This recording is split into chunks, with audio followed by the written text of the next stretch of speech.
Bismillahirrahmanirrahim. Assalamualaikum warahmatullahi wabarakatuh. Waalaikumsalam warahmatullahi Waalaikumsalam warahmatullahi wabarakatuh. wabarakatuh. Alhamdulillah, kita panjatkan puji syukur kepada Allah. Pada siang hari ini kita dapat bertemu kembali melalui virtual class, yaitu lewat Zoom meeting. Pada pertemuan yang ini adalah pertemuan yang kelima ya. Pertemuan yang kelima, kalau bab dalam bukunya masih bab 4 berkaitan dengan kelanjutan dari yang lalu. Kalau judul besarnya adalah negara dan konstitusi. Negara dan konstitusi. Ada itu soal bagus lagi. Pada pertemuan yang lalu sudah dibahas tentang konsep dan teori tentang bangsa dan negara.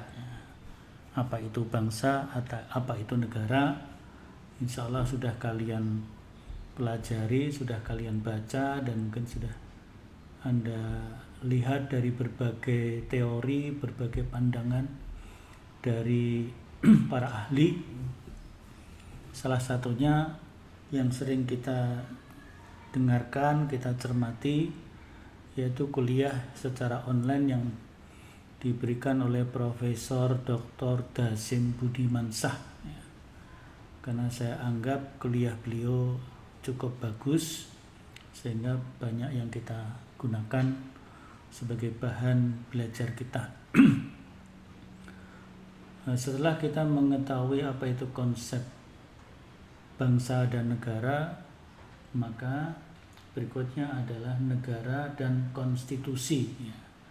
Negara dan konstitusi, baik secara umum maupun dalam konteks negara kita, yaitu Indonesia, negara Indonesia kita ini. Baik, saya akan coba buka share screen ya.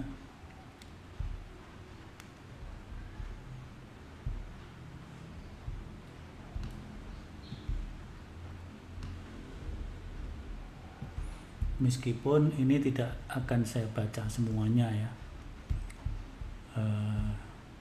Nanti kalian bisa membaca lebih lanjut, karena PPT ini sudah ada di Psikologi ya. Hanya pokok-pokoknya saja yang kita sampaikan dalam kesempatan ini.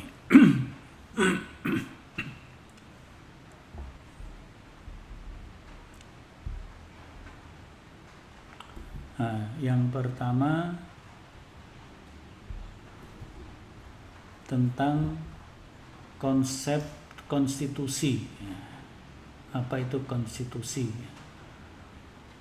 Jadi konsep itu merupakan pembahasan tentang terminologi peristilahan yang membahas satu masalah tertentu. Nah, dalam hal ini kalau konsep konstitusi berarti adalah peristilahan dan pengertian-pengertiannya terhadap konstitusi tersebut. Nah, secara umum konstitusi dianggap sebagai sebuah bahasa yang berasal dari bahasa Prancis yang namanya atau disebut dengan constituer. Constituer artinya membentuk. Yang dimaksud di sini adalah membentuk suatu negara sekaligus menyusun dan menyatakan suatu negara. Maka kalau kita Indonesia pada tahun 1945, tepatnya 17 Agustus 1945, Bung Karno dan Bung Hatta mewakili bangsa Indonesia atas nama bangsa Indonesia itu sudah memproklamasikan. Maka teks proklamasi itu sebenarnya adalah konstitusi dasar yang pertama, yang kemudian diikuti dengan pembentukan konstitusi yang lebih komprehensif pada tanggal 18-nya yang kemudian kita kenal dengan Undang-Undang Dasar Negara Republik Indonesia tahun 1945. Nah, jadi konstitusi merupakan peraturan dasar, peraturan awal mengenai pembentukan sebuah negara dan juga merupakan hukum dasar dari berdirinya sebuah negara ya. Dalam konteks Indonesia kita bisa rasakan itu bagaimana pembukaan Undang-Undang Dasar dan juga pasal-pasal, bab, pasal dan ayat yang ada di dalam batang tubuh UUD 45 dan tentu juga ditambah dengan beberapa penjelasannya. Jadi mengenai konsep dan teori konstitusi itu bisa kita cermati beberapa pendapat ya, beberapa pandangan ya. Seperti misalnya menurut Ware ya, K.C. Ware ya, adalah keseluruhan sistem ketatanegaraan dalam suatu negara berupa kumpulan peraturan yang membentuk, mengatur dan memerintah dalam pemerintahan suatu negara. Konstitusi meliputi konstitusi tertulis dan konstitusi yang tidak tertulis. Yang konstitusi tertulis yang kita miliki adalah UUD 45, Undang-Undang Dasar 1945. Nah, yang tidak tertulis ya konvensi-konvensi ya, kesepakatan-kesepakatan yang ada dalam masyarakat yang kemudian dikuatkan oleh negara.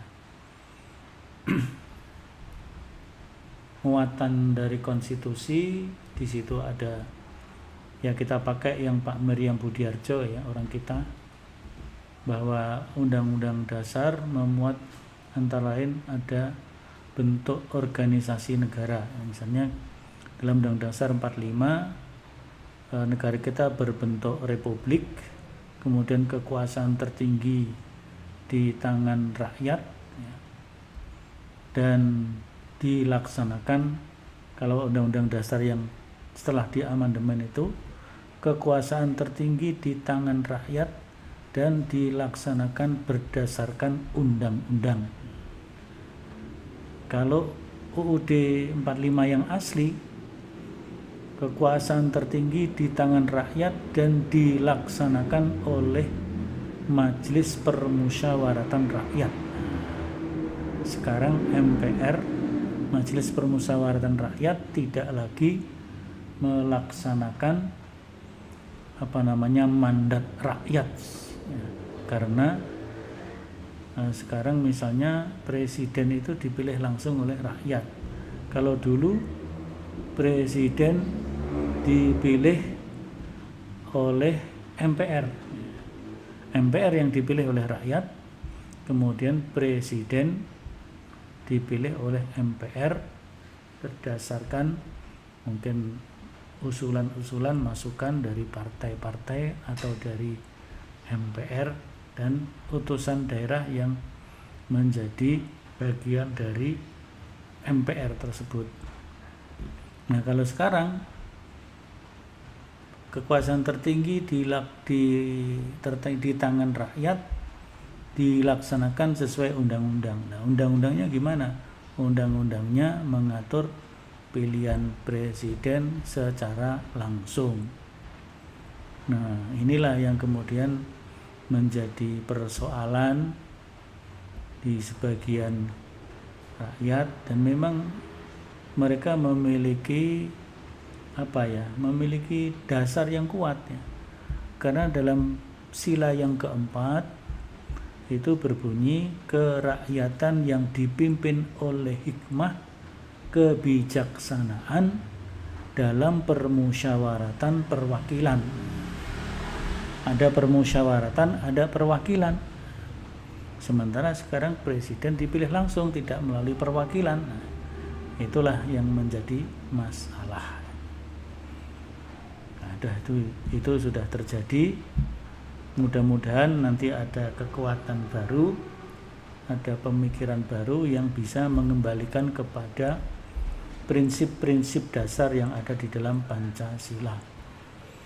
Jadi demokrasi Indonesia, demokrasi berdasar Undang-Undang Dasar 45, berdasar Pancasila, ya tidak demokrasi liberal di mana presiden dipilih langsung, rakyat nggak ngerti siapa calonnya dan sebagainya. Tapi kalau rakyat memilih MPR dan MPR itu dipilih oleh rakyat yang sebelumnya diseleksi calon-calonnya oleh partai-partai berdasarkan kompetensi, diseleksi oleh partai berdasarkan kompetensi calon-calon tersebut. Nah, maka itu kalau warga negara menyalurkan lewat partai-partai, berarti yang dipilih oleh rakyat adalah orang-orang yang terpilih oleh partai berdasarkan kompetensinya, bukan berdasarkan uangnya, bukan berdasarkan wani piro. Nah, sekarang ini kan calon-calon MPR, calon DPR, DPRD itu bisa mencalonkan diri sebagai calon anggota legislatif, mendaftar kepada partai, yang penting mampu membayar berapa, partainya menetapkan berapa maharnya, calonnya mampu membayar berapa, jadi sudah. Sehingga yang dipilih orang yang punya duit, bukan orang yang punya kompetensi di dalam memimpin dan membawa arah bangsa dan negara ini kepada arah yang lebih baik.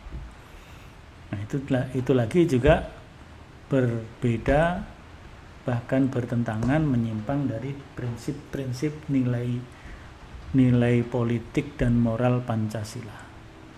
Ya, ada organisasi negara, ada hak asasi manusia, ada prosedur dalam merubah undang-undang, ada juga memuat larangan-larangan tertentu atau mengubah sifat-sifat tertentu dari UUD 45 misalnya.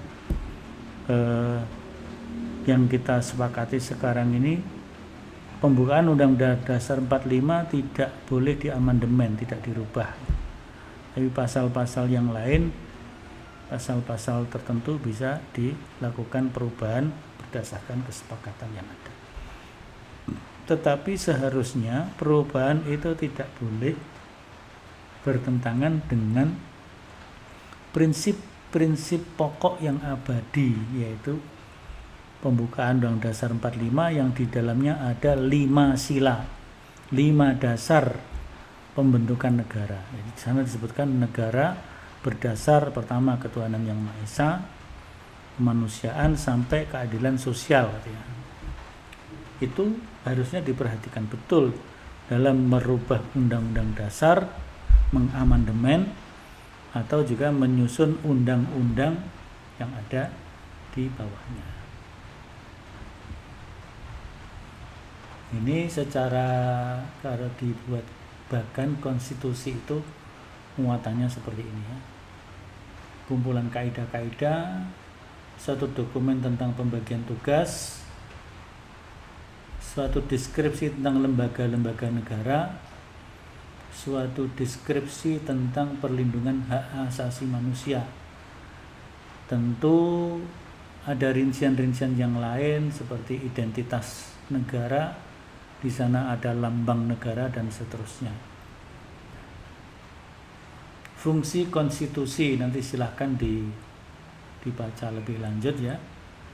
Di situ sebagai hukum dasar, sebagai hukum tertinggi.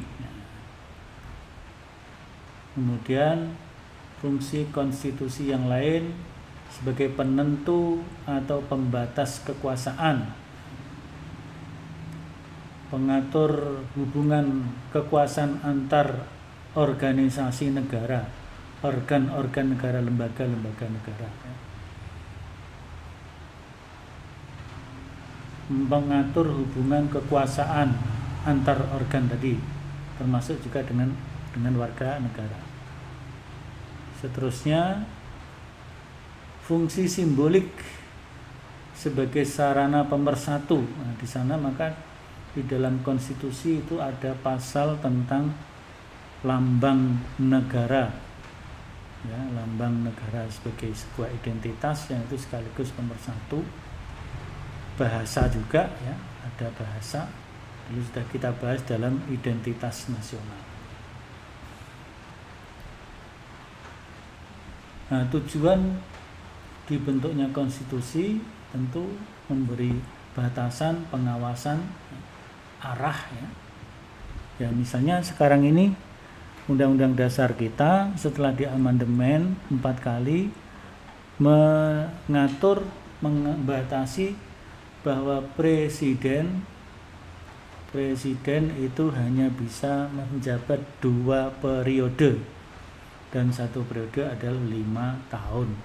Berarti maksimal adalah 10 tahun berturut-turut, ya. Tapi kalau misalnya sudah diselai oleh pilihan presiden yang lain, suatu saat dipilih kembali itu masih boleh. Yang tidak boleh adalah melebihi 2 kali berturut-turut. Itu setelah era reformasi, setelah Undang-Undang Dasar diamandemen. Sebelum diamandemen tidak ada pembatasan seperti itu, hanya batasannya masa jabatan presiden adalah 5 tahun dan dapat dipilih kembali. Berapa kali nggak ada aturan, ya. Sehingga dulu Presiden Soekarno menjabat presiden kurang lebih 22 tahun, berarti ada 4 periode lebih. Presiden Soeharto juga begitu, berkuasa menjabat presiden sampai 32 tahun, sehingga hitungannya adalah 6 periode. 6 kali 5 30 lebih 2 tahun, jadi memasuki periode yang ke-7. Itu karena memang tidak ada pembatasan. Jadi apa yang dilakukan oleh MPR mengangkat Pak Karno menjadi 22 tahun atau mengangkat Presiden Soeharto menjadi 32 tahun, itu tentu tidak melanggar konstitusi, karena konstitusinya tidak mengatur batasan. Diangkat kembali itu sampai berapa kali. Nah, sekarang maka dibatasi menjadi 2 kali. Jadi kita lihat SBY bisa penuh 2 periode, ya 10 tahun. Bu Megawati hanya 1 periode, berarti hanya 5 tahun. Bahkan 1 periode itu beliau melanjutkan kepemimpinan sebelumnya, yaitu kepemimpinan Pak Abdurrahman Wahid atau Gus Dur. Jadi Gus Dur kira-kira 9 bulan, Bu Megawati berarti 4 tahun lebih 3 bulan. Kemudian Pak Jokowi ini sudah berjalan berapa tahun ini? Ya, berjalan kurang lebih ya masuk tahun ke-7, ya, tahun ke-7 atau ke-6 lebih, ya. 1 periode sudah dilalui 5 tahun, 2014 sampai 2019. Kemudian periode yang kedua 2019, sekarang sudah 2021, ya, berarti ya 2 tahun lah, ya. Berarti sudah 7 tahun, kurang 3 tahun. Nah, kemarin ada wacana, nggak tahu wacananya dari siapa, apakah keinginan Pak Jokowi atau keinginan yang lain. Wacana presiden akan diperpanjang masa jabatannya. Ada wacana masa jabatan 1 periode menjadi 8 tahun, sehingga kalau 2 periode menjadi 16 tahun, atau tetap 5 tahun tapi presiden bisa menjabat sampai 3 periode. Nah, ini kalau mau dilakukan, ya silahkan Pak Jokowi melakukan bargaining politik, ya, dengan DPR MPR, ya, untuk melakukan agar DPR MPR melakukan sidang khusus, mungkin namanya sidang istimewa khusus membahas tentang masa jabatan presiden, tentu pembahasan masa jabatan presiden terkait dengan amandemen Undang-Undang Dasar. Jadi kalau mau mengamandemen Undang-Undang Dasar, silahkan diadakan sidang istimewa MPR mengamandemen Undang-Undang Dasar. Jabatan presiden menjadi boleh 3 periode.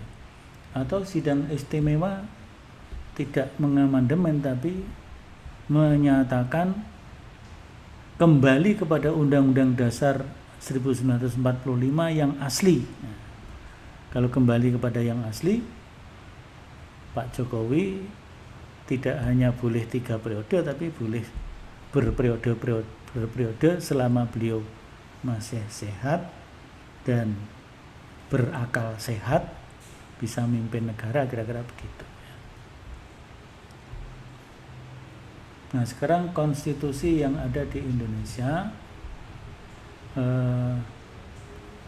yang pertama ketika Indonesia diproklamasikan, kita menggunakan UUD 45 yang disahkan pada tanggal 18 Agustus. Di sana disebutkan bahwa Undang-Undang Dasar 1945 menempati tingkat tertinggi.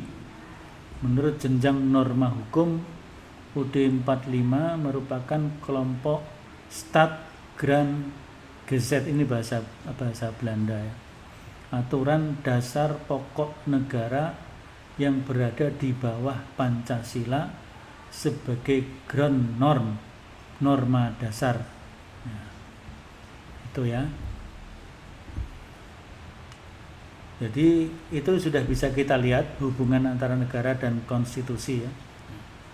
Jadi konstitusi mengatur, membatasi, mengarahkan suatu negara pada arah tertentu yang menjadi cita-cita bangsa tersebut. Dalam konteks Indonesia, yang menjadi cita-cita bangsa Indonesia. Nah, dalam perjalanan sejarah Indonesia, sejarah bangsa Indonesia, ada model perubahan undang-undangnya. Yang pertama, amandemen konstitusi. Perubahan yang dilakukan merupakan adendum atau sisipan dari konstitusi yang asli. Itu juga pernah dilakukan di Indonesia. Sistem ini banyak dianut di Amerika Serikat, tapi Indonesia juga pernah mengalaminya itu, yaitu terutama era reformasi, melakukan amandemen terhadap Undang-Undang Dasar 1945, bahkan 4 kali amandemen. Tapi juga ada bagian yang model yang kedua adalah pembaruan konstitusi. Perubahan yang dilakukan adalah baru secara keseluruhan. Itu pernah dilakukan di Indonesia pada tahun 1949, namanya Konstitusi RIS atau UUD RIS. Jadi UUD 45 dibatalkan sama sekali, tidak dipakai, dinyatakan tidak berlaku, diganti dengan UUD RIS tahun 1950. Jadi UUD RIS itu berlaku selama 1 tahun. Setelah tahun 1950, Indonesia kan sudah melebur kembali, tidak jadi RIS. RIS dinyatakan bubar dan Indonesia kembali kepada NKRI, Negara Kesatuan Republik Indonesia, yang digagas oleh Dr. Haji Muhammad Natsir, Ketua Umum Partai Masyumi yang sekaligus menjadi Perdana Menteri Republik Indonesia waktu itu. Beliau mengusulkan dengan istilah mosi integral NKRI ya. Jadi beliau menggagas kembali kepada Negara Kesatuan Republik Indonesia. Tapi istilah NKRI itu ya dimulai tahun 1950 itu, yang digagas oleh Muhammad Natsir. Kalau sekarang orang teriak-teriak NKRI harga mati, itu sebenarnya yang dia lakukan, ya, dia gelorakan adalah pendapat dari Muhammad Natsir, seorang tokoh Islam, pemimpin Partai Masyumi yang waktu itu menjadi Perdana Menteri negara Indonesia. Jadi itu UUD RIS dibatalkan, diganti UUDS 50, Undang-Undang Dasar sementara tahun 1950. Nah, di situ disebut sementara ya, karena mungkin disusun oleh sebuah lembaga tertentu, mungkin waktu itu apakah masih KNIP atau apa yang membentuknya ya. Yang jelas di bawah kepemimpinan Presiden Soekarno ya. Tapi walaupun UUDS sementara itu bisa berumur sampai 9 tahun ya. 9 tahun karena tahun 55 ada pemilu, memilih Dewan Konstituante untuk membentuk undang-undang baru menggantikan UUDS. Tapi setelah berjalan 5 tahun atau 5 tahun kurang ya, dari 55 sampai 59, undang-undang dasar yang diamanatkan untuk dibuat oleh Dewan Konstituante ini, Dewan Konstituante tidak berhasil membuat undang-undang ya, karena memang terjadi pertentangan ideologi yang sangat diametral ya, pertentangan yang sangat diametral antara kelompok agama dan nasionalis di satu sisi dan kelompok komunis ya. Jadi memang komunis itu tidak bisa disatukan dengan Pancasila ya. Jadi kekuatan Pancasila diwakili oleh kelompok-kelompok agama seperti Partai Masyumi, Partai Nahdlatul Ulama, Partai Syarikat Islam ya, dan partai-partai Islam kecil lainnya. Di samping juga ada Partai Kristen ya, Parkindo, Partai Kristen Indonesia, ada Partai Katolik Indonesia dan seterusnya ya. Kemudian ada Partai Nasionalis, ada Partai PNI, ada Partai Murba dan sebagainya ya. Melawan kekuatan yang lain yaitu komunis, Partai Komunis Indonesia, akhirnya batal, mereka tidak bisa membentuk undang-undang. Nah, dengan batalnya itu 5 Juli 59 Soekarno menyatakan dekret presiden ya, melakukan dekret presiden 5 Juli 59 kembali ke Undang-Undang Dasar 1945 yang asli. Tapi ditambah pernyataan di sana ya, memperkuat posisi ideologi Islam, katakanlah begitu ya. Jadi dalam dekret 5 Juli 59 itu kembali ke UUD 45 dan Piagam Jakarta menjiwai dan menjadi bagian integral dari UUD 1945, dan itu masih berlaku sampai sekarang ya. 5 Juli 59 UUD dekret presiden 5 Juli 59 itu masih berlaku sampai sekarang, kecuali pasal-pasal yang diamandemen ya. Pasal-pasal dan ayat yang sudah diamandemen selama 4 kali. Nah, ini perjalanan konstitusi di Indonesia. Saya kira ini nanti silahkan dibaca ya, tidak usah saya baca semuanya.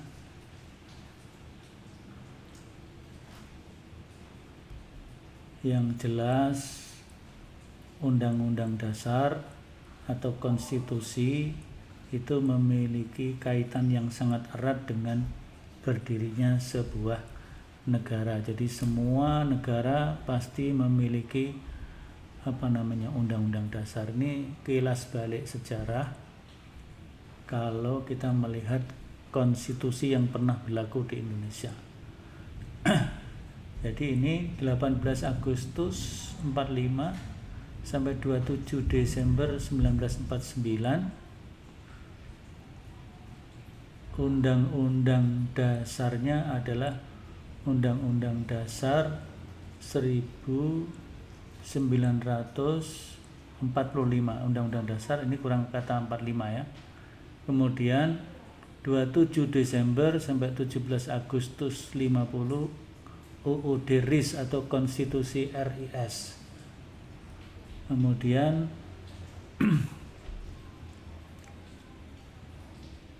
ke sini ya. Kemudian ini 17 Agustus 50 sampai 5 Juli 59 UUDS 50. Kemudian ke sini UUD 1945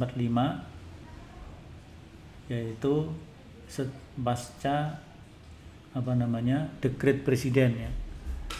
Nah, di sini disebutkan 5 Juli 59 sampai 19 Oktober 1999.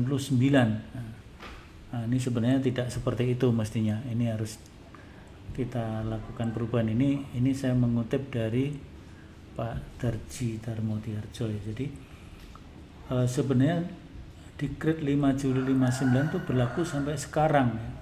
Berlaku sampai sekarang kecuali pasal-pasal yang diamandemen. Amandemen pertama 19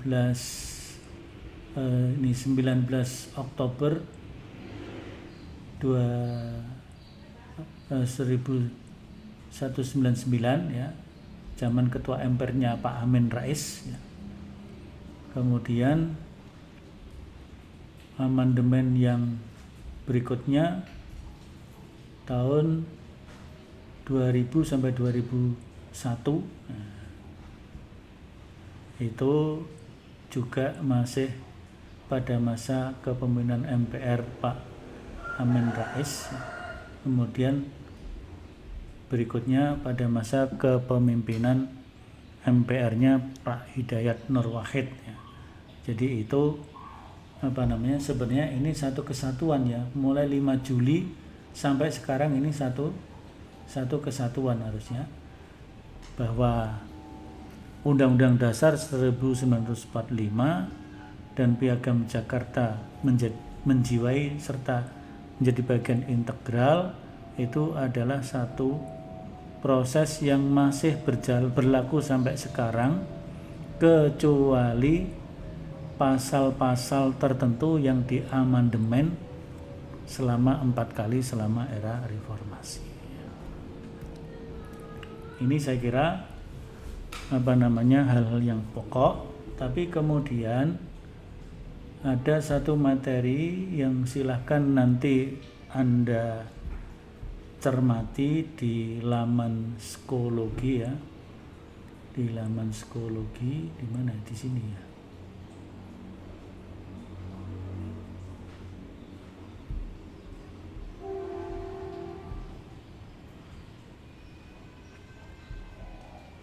Di laman psikologi ya.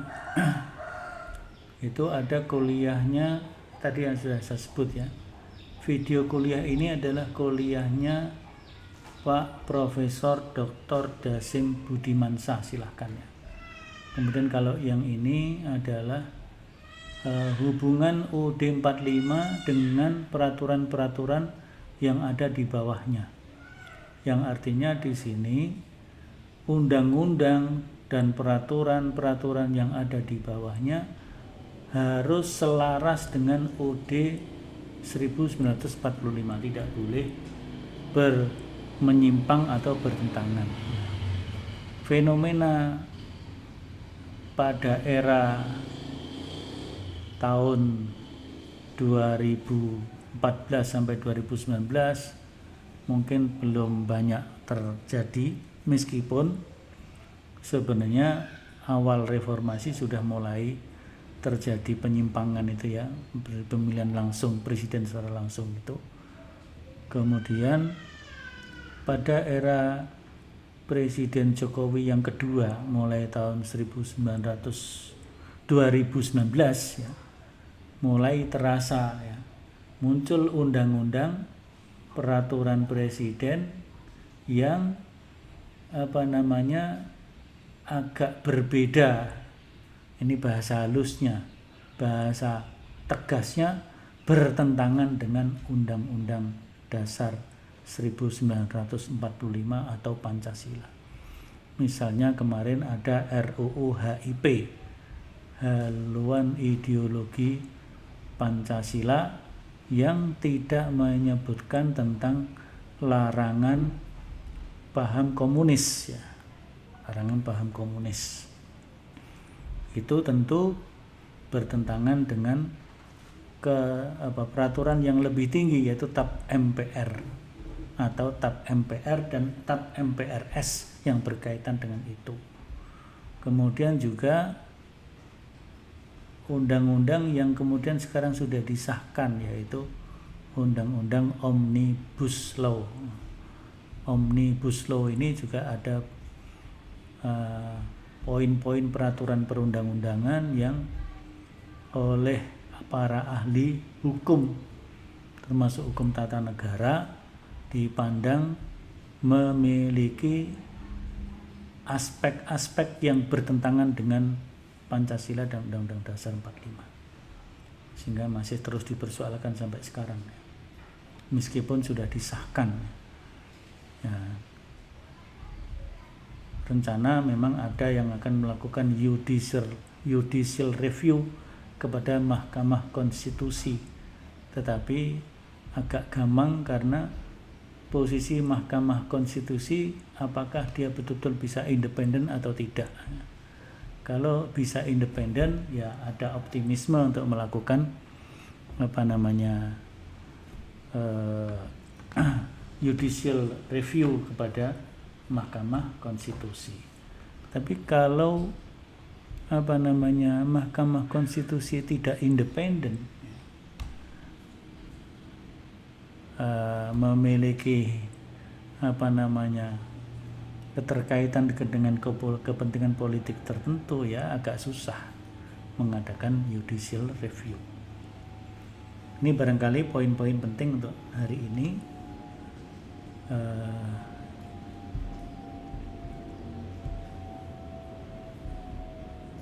Ternyata nggak tampil ya tadi ya. Nah, ini ya.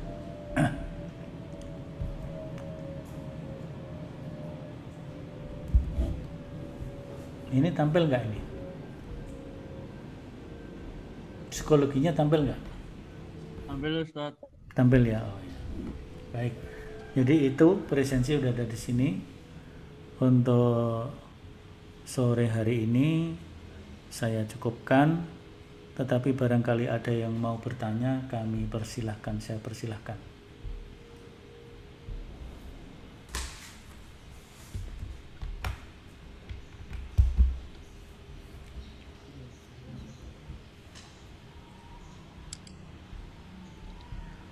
Saya izin bertanya, Ustaz.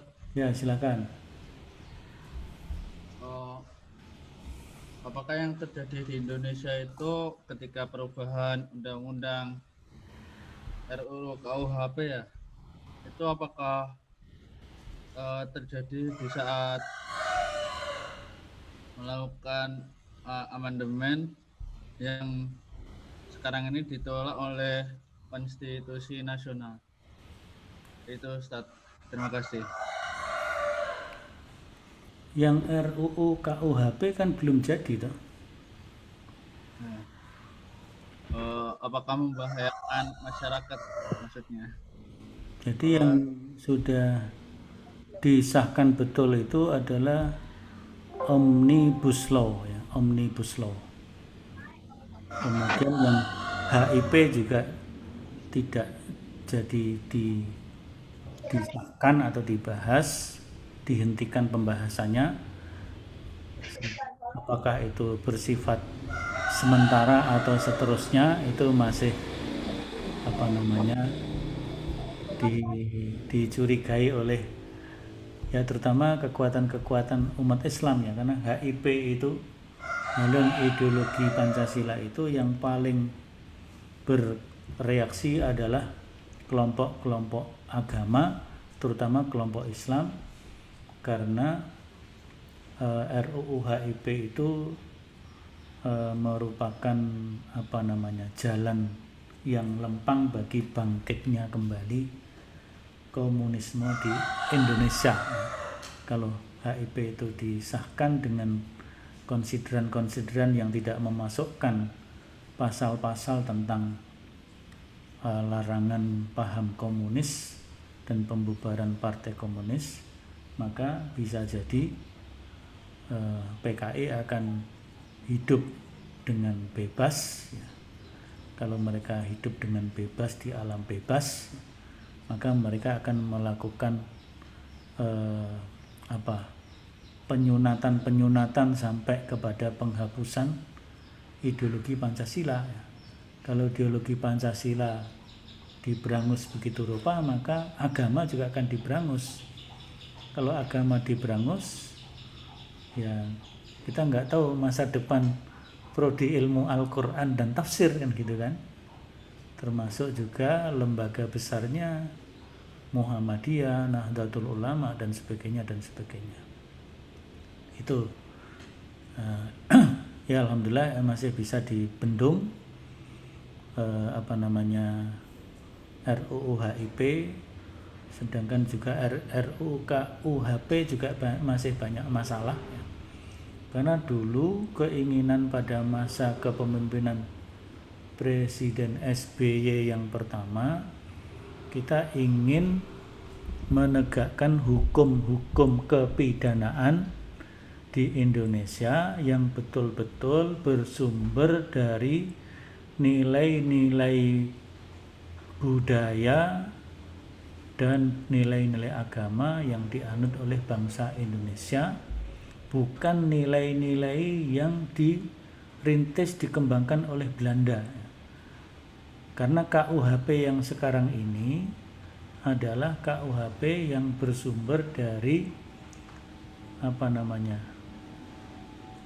wetbooknya ya, artinya tinggalan penjajah Belanda. Nah, kalau RUU KUHP yang kemarin dibahas oleh DPR yang alhamdulillah bisa dihentikan, itu didominasi juga oleh kekuatan-kekuatan, ada kekuatan kapitalis, bahkan juga ada kekuatan komunis dalam tanda petik ya. Sehingga kalau itu yang disahkan juga bisa jadi tidak lebih baik daripada KUHP yang ada sekarang, KUHP yang berasal dari penjajah Belanda. Jadi kalau KUHP yang berasal dari buku WB yang dihasilkan oleh Belanda itu, menurut Pak Aidil Fitri Siada, ahli hukum kita, itu justru beberapa hal bersumber dari pendapat-pendapat ulama dahulu ya, ulama-ulama sebelum abad ke-13 seperti Ibn Nurus dan sebagainya. Itu saya kira ya, tentang maka perundang-undangan kalau